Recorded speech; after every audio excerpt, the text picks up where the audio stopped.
very important to be in an attitude of gratitude, as I call it. Another thing that I would suggest that you do right now to turn your life around, and this is so huge that I can't find the words to describe just how powerful this can be for you.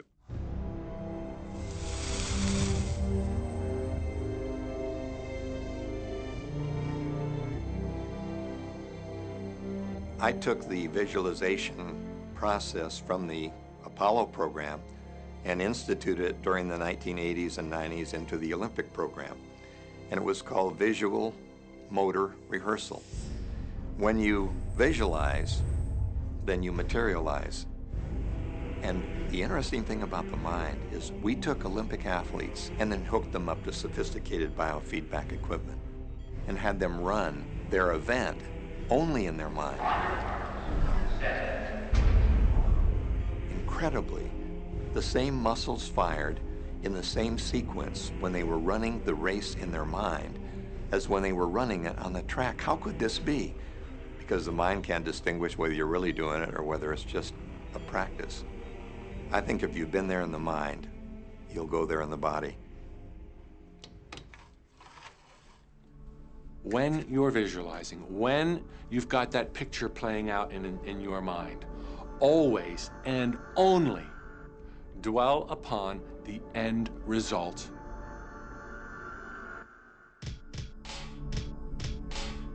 Here's an example. Look at the back of your hands right now. Really, look at the back of your hands. The color of your skin, the freckles, the blood vessels, the rings, the fingernails, the fake fingernails. Take in all those details right before you close your eyes. And then see those hands, your fingers, wrapping around the steering wheel of your brand new car.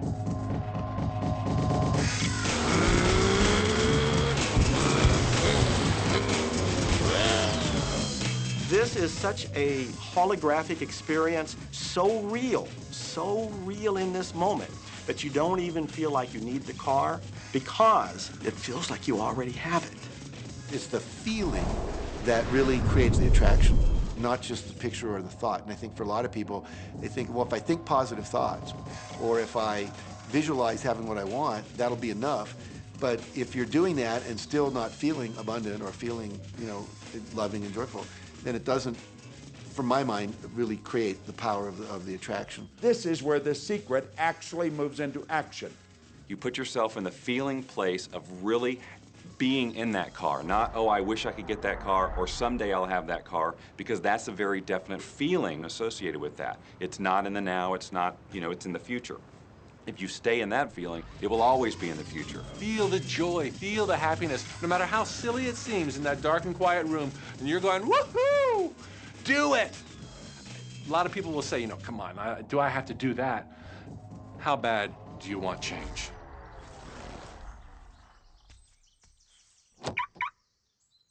Now that feeling and that inner seeing will begin to be an open doorway through which the power of the universe will begin to express. What power is, I cannot say. All I know is that it exists. Our job is not to figure out the how. The how will show up out of the commitment and the belief in the what. The hows are the domain of the universe. It always knows the shortest, quickest, fastest, most harmonious way between you and your dream. If you turn it over to the universe, you will be surprised and dazzled by what is delivered to you. This is where magic and miracles happen. Well, I would say you want to do this virtually daily, but my disclaimer is this should never be a chore. What's really bottom line importance here to the whole secret is feeling good. You want to feel exhilarated by this whole process. You want to be high, happy, in tune as much as possible. The only difference between people who really are living this way and people who aren't, living in the magic of life, is that the people who are living in the magic of life have habituated ways of being. They have habituated this process, and magic happens with them wherever they go because they remember it and they do it all the time, not as a one-time event. People hold that for a while and they're really a champion at it. And they say, you know what, I'm fired up, I saw this program and I'm gonna change my life. And yet, results aren't showing, and beneath the surface, it's just about ready to break through. and someone will look at the surface results and go, this stuff doesn't work. And you know what? The universe says, your wish is my command. And it goes down. You know, knowing the law of attraction, I wanted to really put it to use and to see if it was, what would happen. And in 1995, I started to create something called a vision board, where I take something that I would want to achieve or something that I want to attract, like a car or a watch or the soulmate of my dreams, and I'd put a picture of what I wanted up on this board called the vision board. And every day I would sit in my office and I would look up at this board and I would start to visualize. I would really get into the state of having already acquired it. And I was getting ready to move as we put all the furniture, all the boxes put into storage. And I made 3 different moves over a period of 5 years. And then I ended up in California and bought this house, renovated it for a year, and then had all the stuff brought from my former home 5 years earlier. One morning, about 7:30 in the morning, my son comes into my office, and one of the boxes that was sealed for 5 years was right at the doorstep.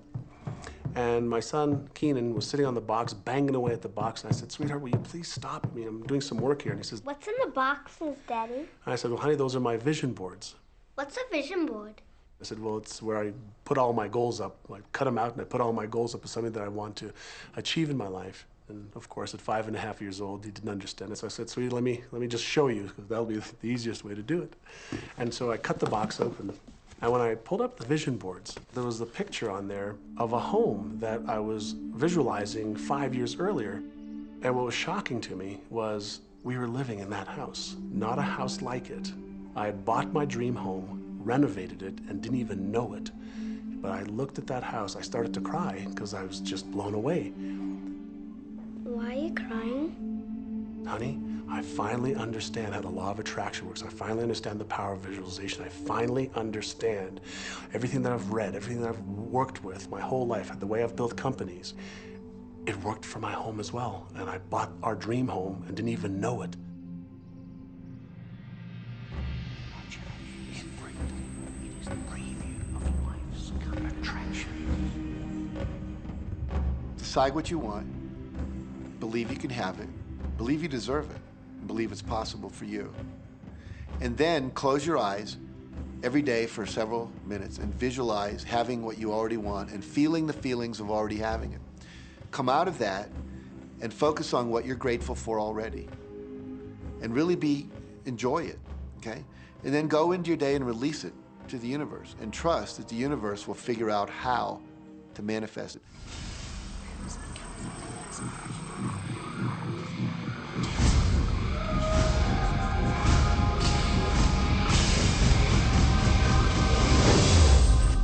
No, The Secret was definitely a real transformation for me because I grew up in a family where my dad was very negative, thought that rich people were people that had ripped everyone off, thought that anyone who had money, must have deceived somebody.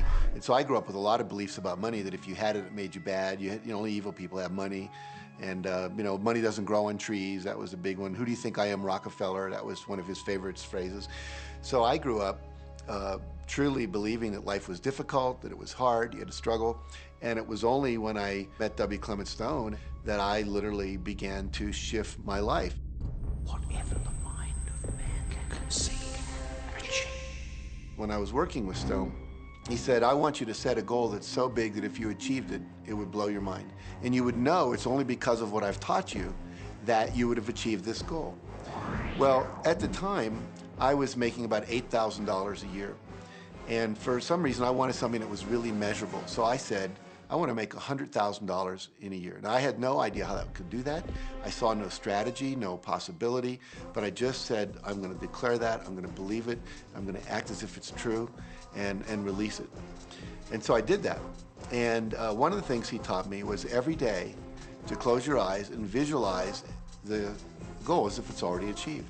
And I had actually made a $100,000 bill that I put on the ceiling. So the first thing I'd see when I woke up, I'd look up and there it was, and it would remind me that this was my intention. And then I would close my eyes and visualize having this $100,000 a year lifestyle. And interestingly enough, nothing major happened for about 30 days. I didn't have any great breakthrough ideas. No one was offering me more money. And all of a sudden, I was in the shower, it was about 4 weeks into it, and I had a $100,000 idea. It just came right into my head. I had a book I had written, and I said, if I could sell 400,000 copies of my book at a quarter each, that'd be $100,000. Now, the book was there, but I never had this thought. And one of the secrets, I think, is that when you have inspired thought, you have to trust it, and you have to act on it. Now, I didn't know how to do that. I didn't know how I was going to sell 400,000 copies. We'd never done that. And then I saw the National Enquirer at the supermarket. I had seen that millions of times, and it was just background. And all of a sudden, it jumped out of me as foreground, and I thought, wow, if readers knew about my book, certainly 400,000 people would go out and buy it. And about 6 weeks later, I gave a talk at Hunter College in New York to 600 teachers, and this lady comes up at the end and she says, "That was a great talk. I'd like to interview you. Let me give you my card." and I said, who do you write for? I'm a freelancer, but I sell most of my stuff to the National Enquirer. You know, and I had this little theme from the Twilight Zone went off in my head. Na, na, na, na, na, na, na. You're like, whoa, this stuff's really working. So that article came out, and our book sales started to take off. But the point I want to make is that I was attracting into my life all these different events, including this person. And to make a long story short, I did not make $100,000 that year. We made $92,327. But do you think we were like depressed and going, this doesn't work? No, we were going, whoa, this is amazing. And so my wife said to me, wow, if it works for 100,000, you think it'd work for $1 million? And I said, I don't know, I think so, let's try it. My publisher actually wrote me a check as a royalty check for our first Chicken Soup for the Soul book. And he actually put a smiley face in his signature because it was the first $1 million check he'd ever written. And so I know from my own experience, because I wanted to test it, does this secret really work? And when we put it to the test, it absolutely worked. And now I live my life from that every single day. Well, I can just imagine what a lot of people that are watching this are thinking. And that is, how can I attract more money into my life? How can I get more of the green stuff? How can I get more wealth and prosperity? How can I, when I love my job, deal with the credit card debt that I have? And the realization that maybe there's a ceiling on the money that can come in because it's coming to me through my job. How can I bring in more? Intend it. This goes back to one of the things we've been talking about throughout the whole secret. Your job is to declare what you would like to have from the catalog of the universe. Well, if cash is one of them, say how much you would like to have. I would like to have $25,000 unexpected income within the next 30 days. Or whatever it happens to be. It should be believable for you. Most people have a goal of getting out of debt. That'll keep you in debt forever. Whatever you're thinking about, you will attract. You'll say, but it's get out of debt. I don't care if it's get out or get in. If you're thinking debt, you're attracting debt. Set up an automatic debt repayment program and then start to focus on prosperity. So many times people say to me, well, I'd like to double my income in the next year. But then you look at their actions and they're not doing the things that are going to make that happen. And they'll turn right around and go, well, I can't afford that. Okay, guess what? Your wish is my command. As you are fussing about not having enough money, as you are talking to your friend about not having enough money, as you are feeling unhappy about not having enough money, you are actually activating within yourself or continuing the activation of a thought that is very different from the desire that you have launched. What it just comes down to is you just can't want more money and focus upon not enough. When I first understood the secret, I was getting bills. Every day I'd get a bunch of bills in the mail. And I thought, how do I turn this around? The law of attraction states that what you focus on, you will get. So I got a bank statement. I whited out the total and I put a new total in there. I put exactly how much I wanted to see in the bank. So I thought, what if I just visualize checks coming in the mail? So I just visualize a bunch of checks coming in the mail. Within just 1 month, things started to change. And it is amazing. Today, I just get checks in the mail. I get a few bills, but I get more checks than bills. I grew up on you have to work hard for money, you have to work hard for money. And so I replaced that with money comes easily and frequently. Now, in the beginning, it feels like a lie, right? There was a part of your brain that will say, oh, you liar, it's hard. So you have to know it's this little tennis match that will go on for a while. When it comes to creating wealth, wealth is a mindset. It's all about how you think. I'd say 80% of my coaching that I do one-on-one with folks is about their psychology and the way they think. And I know when people are listening, they say, oh,